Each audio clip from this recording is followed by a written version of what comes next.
Bonjour à tous, frères et sœurs. Je me tiens devant vous pour vous parler de 2 Corinthiens.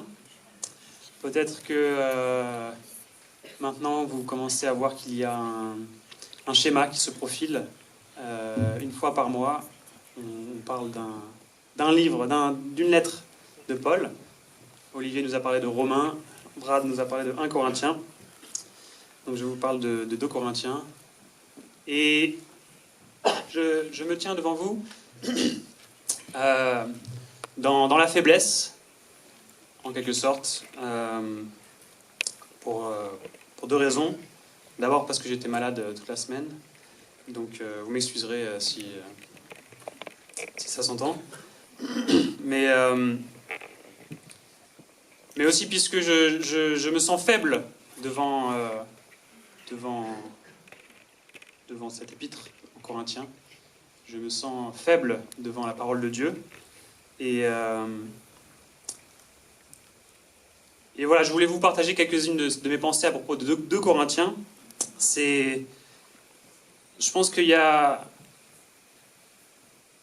tellement de choses, c'est très riche. Je suis pas en train de dire que si j'avais une semaine de plus, j'aurais enfin tout compris et que je pourrais donc vous expliquer mieux 2 Corinthiens.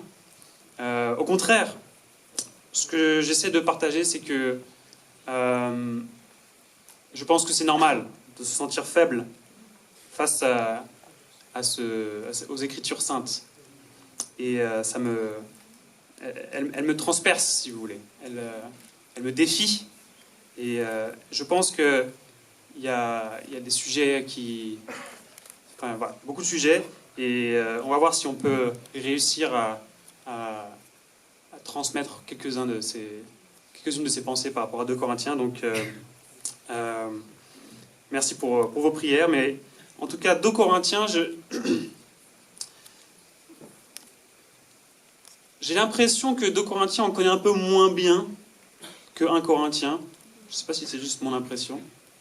Peut-être quand vous vous dites qu'il faut que vous voulez lire 2 Corinthiens, vous vous dites bon bah je vais pas commencer par 2 Corinthiens, c'est comme si voilà, on commence par le premier. Il y a Sonic 3 qui sort au cinéma, mais je vais pas aller voir, j'ai pas encore vu Sonic 1 et Sonic 2. Donc peut-être les jours où vous dites je vais lire 2 Corinthiens, vous dites bah, il faut commencer par 1 Corinthien. Puis après vous lisez 1 Corinthien et vous dites ok, c'était déjà beaucoup, on va prendre une petite pause. Donc peut-être ça bon. Ou alors peut-être je suis en train de dire un truc qui moi m'arrive que à moi, mais je dis ok, je vais lire 2 Corinthiens, bon il faut que je commence par 1 Corinthien, et puis 1 Corinthien c'est déjà too much pour moi. Bon, et finalement on lit moins souvent 2 Corinthiens. Je sais pas si c'est pour ça. Peut-être aussi vous avez lu 2 Corinthiens et vous avez remarqué que ça part un peu dans tous les sens, en quelque sorte. C'est peut-être plus difficile de s'accrocher à une trame générale de 2 Corinthiens. Et je pense que justement quand on lit... moi quand je lis 2 Corinthiens, je vois vraiment Paul, l'auteur donc, qui déverse son cœur aux Corinthiens. Et d'un point de vue de la structure, de l'argumentation, etc., ça peut paraître... waouh, ça va dans tous les sens, mais en fait c'est plein d'émotions. C'est plein d'amour qui est exprimé envers cette communauté. Et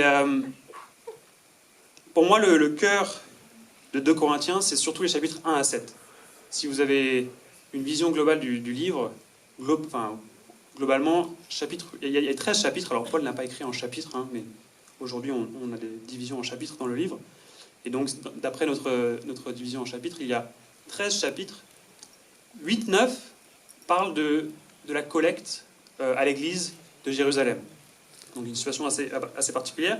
Et puis, 10, 11, 12, ça parle surtout de la défense de Paul, de son ministère, face à des adversaires qui sont qualifiés un peu de façon ironique de super apôtres. Il y a des beaux passages qu'on tire de ces moments-là, mais c'est surtout c'est ça le thème principal de 10, 11, 12. Donc chapitre 8-9, c'est plutôt la collecte à Jérusalem. 10, 11, 12, c'est la défense face aux super apôtres. Et pour moi, en tout cas c'est comme ça que j'ai vu les choses, pour moi, 2 Corinthiens 1 à 7, C'est là vraiment le cœur du message, si vous voulez, théologique, on peut dire, en 2 Corinthiens. Et en lisant ce 2 Corinthiens, peut-être certains savent, mais je suis en train de faire une étude de 2 Corinthiens. Je partage avec ceux qui veulent chaque semaine un petit commentaire sur 2 Corinthiens. On en est au chapitre 5 à peu près, là. Donc si ça vous intéresse, vous pouvez venir me voir après. Vous pouvez juste me donner votre email, je peux vous le rajouter sur la liste de diffusion. Et donc ça fait des mois que je lis 2 Corinthiens. Et là, quand j'avais lu quand je lis 2 Corinthiens 1 à 7, le thème qui ressort le plus pour moi, c'est cette question de la vie et de la mort. Et les mots vie et mort apparaissent au moins une fois dans chacun des chapitres de 1 à 7. Et pour terminer cette introduction, je voulais juste vous lire des extraits. Vous pouvez juste écouter si vous voulez. Je vais vous dire les références aussi si vous voulez suivre avec votre Bible. Mais je vais les lire à la suite, donc vous pouvez surtout écouter dans la traduction NDS. On commence par le début. Chapitre 1, donc 2 Corinthiens, c'est toujours 2 Corinthiens. Donc chapitre 1, versets 8 et 10. Voici ce que Paul dit en parlant de son expérience dans son partage de la bonne nouvelle. En effet, frères, nous ne voulons pas que vous ignoriez la détresse que nous avons connue en Asie. Nous avons été accablés à l'extrême, au-delà de nos forces. Nous désespérions même de rester en vie. En nous-mêmes, nous avions accepté notre arrêt de mort. C'était pour que nous ne mettions pas notre confiance en nous-mêmes, mais dans le Dieu qui réveille les morts. C'est lui qui nous a délivrés et nous délivrera d'une telle mort. Oui, nous avons mis en lui notre espérance et nous espérons qu'il nous délivrera encore. Et plus tard, au chapitre 2, en parlant de son ministère d'apôtre de la Bonne Nouvelle, il dit, chapitre 2, versets 14 et 16, « Grâce soit rendue à Dieu qui nous entraîne toujours dans son triomphe, dans le Christ, et qui par nous répand en tout lieu l'odeur de sa connaissance. Nous sommes en effet pour Dieu le parfum du Christ parmi ceux qui sont sur la voie du salut, comme parmi ceux qui vont à leur perte. Pour les uns, une odeur de mort qui mène à la mort. Pour les autres, une odeur de vie qui mène à la vie. » Et qui est capable d'une telle mission? C'est que nous ne sommes pas comme tant d'autres qui font de la parole de Dieu leur petit commerce. C'est avec sincérité. C'est de la part de Dieu, devant Dieu et dans le Christ que nous parlons. Au chapitre 3, versets 6 et 8, en parlant de la nouvelle alliance, c'est lui, donc il parle de Dieu, c'est lui aussi qui nous a rendus capables d'être ministres d'une alliance nouvelle, non pas de la lettre, mais de l'esprit. Car la lettre tue, mais l'esprit fait vivre. Or, si le ministère de la mort, gravé avec des lettres sur des pierres, s'est trouvé entouré de gloire au point que les Israélites ne pouvaient pas fixer le visage de Moïse à cause de la gloire pourtant passagère de son visage, comment le ministère de l'Esprit ne le sera-t-il pas à plus forte raison? Chapitre 4, verset 10, en parlant des persécutions par rapport à l'annonce de l'Évangile, « Nous portons toujours avec nous, dans notre corps, la mort de Jésus, pour que la vie de Jésus aussi se manifeste dans notre corps. » Chapitre 5, verset 14-15, en parlant de l'amour de Dieu et de la mort de Christ. « Car l'amour du Christ nous presse, nous qui avons discerné ceci. Un seul est mort pour tous, donc tous sont morts. Et s'il est mort pour tous, c'est afin que les vivants ne vivent plus pour eux-mêmes, mais pour celui qui est mort et s'est réveillé pour eux. » Et je terminerai avec le chapitre 7, versets 1 à 3, en parlant de son amour. Donc Paul exprime son amour aux Corinthiens, il dit « Puisque nous avons de telles promesses bien-aimées, purifions-nous de toute souillure de la chair et de l'esprit, en portant la sainteté à son achèvement dans la crainte de Dieu. Faites-nous une place. Nous n'avons fait de tort à personne, nous n'avons ruiné personne, nous n'avons exploité personne. Ce n'est pas pour vous condamner que je dis cela. Car je l'ai déjà dit, vous êtes dans notre cœur pour la mort et pour la vie. » Donc, mon message pour nous ce matin, c'est que notre relation au Christ est une question de vie et de mort.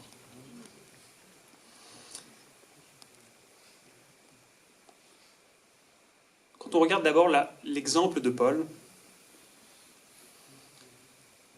partout dans le livre de 2 Corinthiens, il parle de son expérience.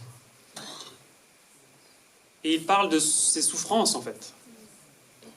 Dès le chapitre 1, comme on a vu, il parle de ses souffrances. Il parle de toutes ces choses qu'il endure pour le partage de l'Évangile et pour son amour pour les Corinthiens. Et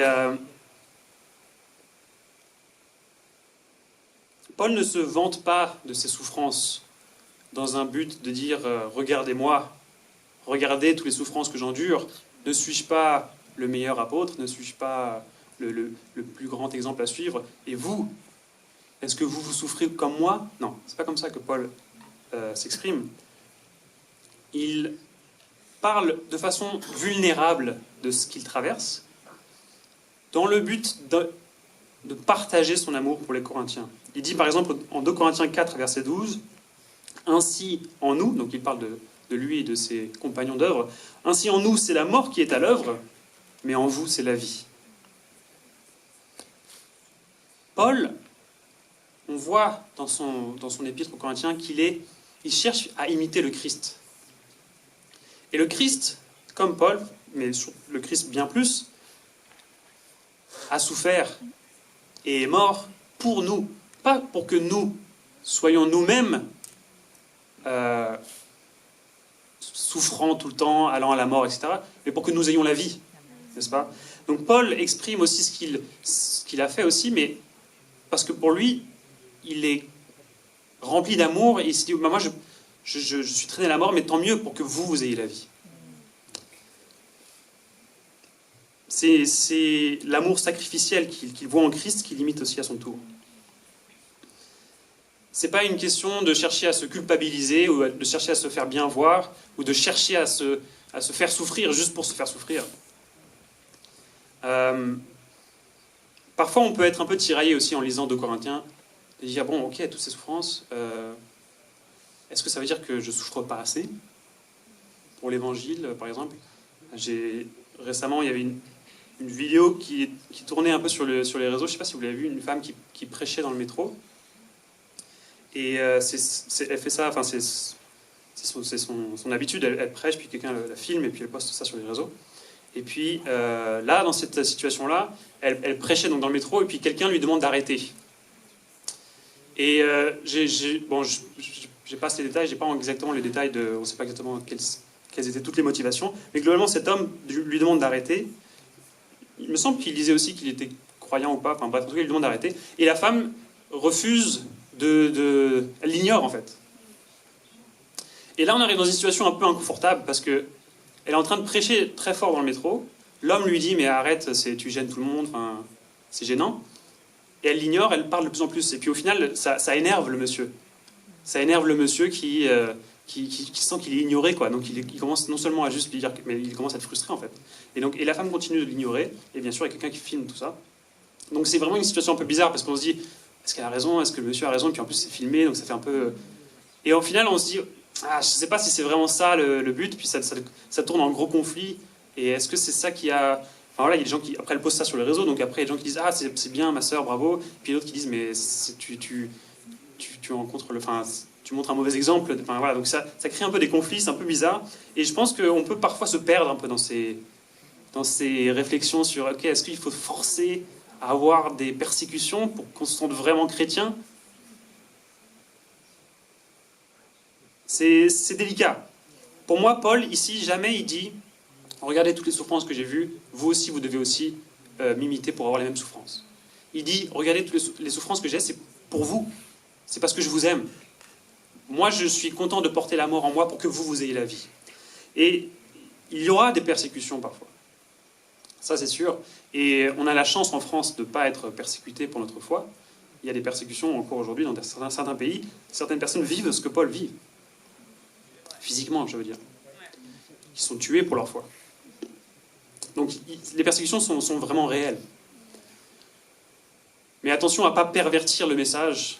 Vous voyez, en fait, tout doit être rapporté à l'amour du Christ. Le message que l'on voit chez Paul, dans son exemple qu'il partage, c'est un message d'amour et d'espoir et de vie, finalement. Il dit ça pour que nous ayons la vie aussi. Et en fait, c'est un amour qui nous presse, justement, comme dit le passage. C'est un parfum qui mène à la mort ou à la vie. Voici l'expression qui est donnée. Et comment est-ce que ce parfum peut mener ou bien à la mort ou bien à la vie? Alors, bien sûr, certains entendent le message de la croix et refusent finalement d'accepter ce message de réconciliation. Et bien sûr, enfermé dans son péché, on est mené à la mort. Ça, c'est sûr. Je pense qu'il y a d'autres façons qui font que ce message peut aussi mener à la mort. Une des façons, Paul le dit, il parle des différences entre l'ancienne alliance et la nouvelle alliance.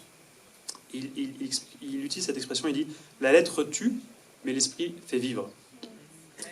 Donc il y a aussi cette façon-là d'être mené à la mort par ce parfum, ce parfum de Christ, si vous voulez, ce message peut nous mener à la mort si on tord la compréhension et si on en fait une nouvelle prison, en fait. On prend des idées et on se refait une loi et on s'enferme nous-mêmes dans notre propre loi en pensant bien faire, mais finalement on recherche finalement une certaine mort, pas la bonne mort, mais une mort liée à un certain légalisme, si vous voulez. Alors que l'esprit fait vivre. C'est toujours un message qui amène à la vie, l'esprit qui fait vivre. La lettre tue, mais l'esprit fait vivre. Je pense qu'il y a... personnellement, la raison pour laquelle aussi je disais tout à l'heure que je viens dans la faiblesse, c'est que je ne suis pas entièrement sûr d'avoir compris. Et je ne pense pas que j'aurais compris un jour exactement toutes les subtilités ici.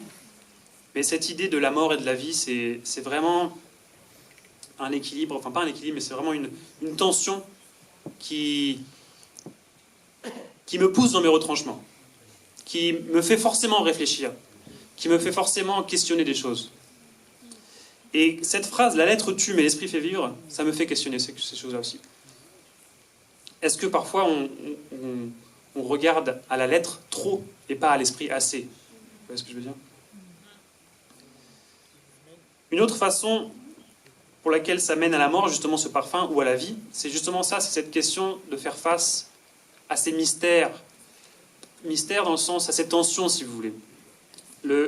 Paul parle souvent, il en parle dès le chapitre 1, puis dans tous les chapitres 1 à 7, il parle de l'espérance, il parle de la résurrection, qui est l'explication, finalement, nous mettons notre confiance, il parle d'un courage grâce à l'espérance. Donc l'espérance de la résurrection. Et je dois dire que ça, c'est un autre aspect. Pardon. C'est un autre aspect qui, pour moi, je ne sais pas quel est le bon mot, en fait. me déstabilise, si vous voulez. Me déstabilise, c'est-à-dire l'espérance de la résurrection. Je ne peux pas venir devant vous ce matin et honnêtement vous expliquer c'est quoi la résurrection, qu'est-ce qui va se passer dans le futur. Je ne peux pas vous dire vraiment de A à Z qui est Dieu. Je ne peux pas. Et quand je lis ces passages en 2 Corinthiens, ça me rappelle ça. Ça me rappelle que je n'ai pas toutes les réponses. Mais Paul, par son exemple, je ne pense pas qu'il dit avoir toutes les réponses. Il dit j'ai la foi. Il dit j'ai confiance. Et il dit j'ai l'espérance. Et ça j'entends ça. C'est-à-dire, c'est pas une façon pour moi de ne pas y penser. C'est pas une façon pour moi de dire ok, c'est bon, j'ai compris. Au contraire, c'est dans cette tension dans cette parole vivante qui attaque, qui sépare l'âme et l'esprit, je me sens tiraillé. Je me dis mais Seigneur, jusque à quand devrais-je croire sans voir, comme on l'a chanté tout à l'heure. Et l'exemple de Paul, qui est un exemple motivé par l'amour, c'est je crois. Et nous avons l'espérance. Cette espérance qui nous amène à un courage. Et cette limite entre la vie et la mort, c'est toujours c'est ça qui finalement le cœur de la question existentielle humaine, si vous voulez. C'est ça qui déstabilise. C'est toute notre vie est finalement dictée par notre vision de la mort. Et c'est pour ça que ce livre, cette épître de Corinthiens, elle est riche, elle est compliquée, elle déstabilise, parce qu'il y a on met devant vous, si vous voulez, la vie et la mort. Alors finalement, c'est quoi la conclusion? C'est que l'amour de Christ nous presse. Parce qu'une fois qu'on est saisi par cet amour de Christ, une fois qu'on a compris, ok, je fais confiance, j'ai la foi, et bien maintenant je peux mourir à moi-même. Et là, la mort, elle commence à avoir un sens. Comme on l'avait lu, c'était de plusieurs manières. Mais notamment de Corinthiens 5, il dit, voilà, c'est afin que les vivants ne vivent plus pour eux-mêmes, mais pour celui qui est mort et qui est réveillé pour eux. Donc, cette façon d'avancer dans la vie en disant, ok, je fais confiance, c'est une forme de mort, si vous voulez. Je me donne. Et le parallèle avec l'amour romantique, je trouve qu'il est intéressant. Je vous propose, voilà, je ne sais pas si c'est purement juste, mais... je ne sais pas si vous avez déjà été dans une relation, quand vous étiez plus jeune peut-être, une relation amoureuse où vous sentiez que l'autre personne vous aimait plus que vous aimiez cette personne. Et c'était un peu genre... c'est gênant. C'est gênant, quoi. Et je ne sais pas si c'est un bon parallèle, mais imaginez, Christ nous aime tellement, c'est gênant, quoi. Ça nous presse. Et... Pour compléter cette image, moi je vois dans mon mariage, je suis jeune marié, ça fait bientôt 1 an qu'on sera mariés, à la fin du mois. Et dans mon mariage, il n'y a pas de limite dans le nombre de je t'aime qu'on peut se dire, si vous voulez. On aime bien se dire je t'aime avec ma femme, on se dit tout le temps. Mais vous imaginez bien que dans un mariage, ok, bon là j'ai dit 10 fois, ça représente à peu près bien l'amour. 2-3 fois, ça fait un peu trop aujourd'hui, donc je vais attendre. Il n'y a pas de... Enfin voilà, c'est une fois qu'on a accepté finalement de dire moi je me donne entièrement à ma femme, il y a plus, on n'est pas dans une relation de est-ce qu'elle m'aime autant que moi je l'aime, est-ce que voilà, il n'y a plus de gêne, machin. Et je pense que l'amour du Christ nous presse. Je pense que ça commence, ça peut être un peu gênant, mais le message de Paul, c'est accepter cet amour. Soyez réconciliés avec lui. Et là, vous allez voir la vie, finalement. Et finalement, c'est une forme de mort, de dire, ok, je décide de me donner entièrement à ma femme, je décide de me donner entièrement à Jésus, je décide finalement de mourir à moi-même. Et dans cette forme de mort, je retrouve la vie. Je trouve l'esprit qui fait vivre. Donc, je suis sûr que certains, ce matin, ont besoin d'entendre ce message. Que Dieu vous aime tellement. Jésus-Christ est mort sur la croix, pour vous. Et on peut le répéter, Jésus-Christ est mort sur la croix, pour vous, pour nous, pour moi. Dieu lui-même est descendu sur terre et il est mort sur la croix. Par amour, Dieu vous aime tellement. Il vous connaît, il est prêt à vous accueillir. Donc on vous en supplie, soyez réconciliés avec lui. C'est pas du tout un passage... C'est pas du tout un message de culpabilité qui dit regardez à tel point je souffre, vous aussi vous devez souffrir. C'est un message d'espoir et de paix et d'amour qui mène à la vie finalement. Peut-être on a besoin de se rappeler aussi, peut-être ceux qui ont déjà entendu ce message ont besoin de se rappeler de ce message. Ont besoin de se dire ok, dans ma relation avec le Christ, peut-être que c'est devenu une routine, peut-être que je dis avoir compris finalement, je sais où marcher, je sais où mettre le prochain pas, je sais répondre à toutes les questions qu'on me pose. Vraiment. Replonger dans la Bible, et si vous me dites que vous avez tout compris, venez m'expliquer, parce que c'est une question de vie et de mort, c'est pas une question qui se répond facilement, c'est quelque chose qui nous transperce. On a besoin de se rappeler ça aussi, que finalement le message, c'est un message de confiance, d'espoir, et c'est l'esprit qui nous fait vivre. Donc, notre relation avec le Christ, c'est une question de vie ou de mort. Je vais terminer par par vous lire 2 Corinthiens 5, verset 14, au verset 2 du chapitre 6. Et je terminerai par ça.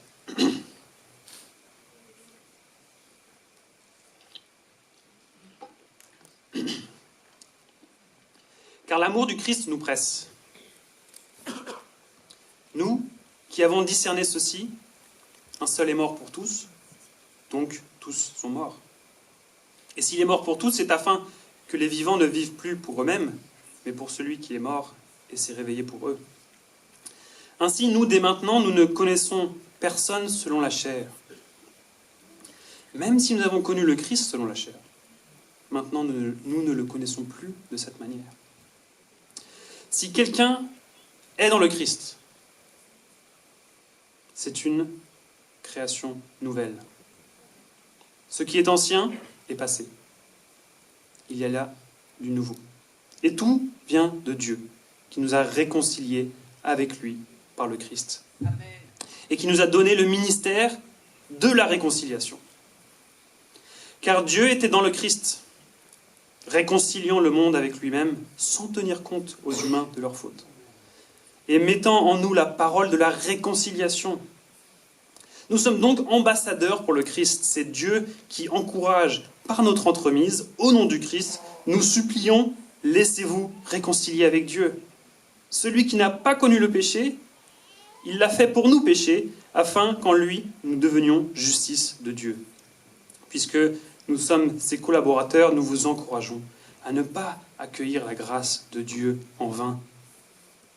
Car il dit, au temps favorable, je t'ai exaucé, au jour du salut, je t'ai secouru. Eh bien, c'est maintenant le temps vraiment favorable. C'est maintenant le jour du salut. Amen.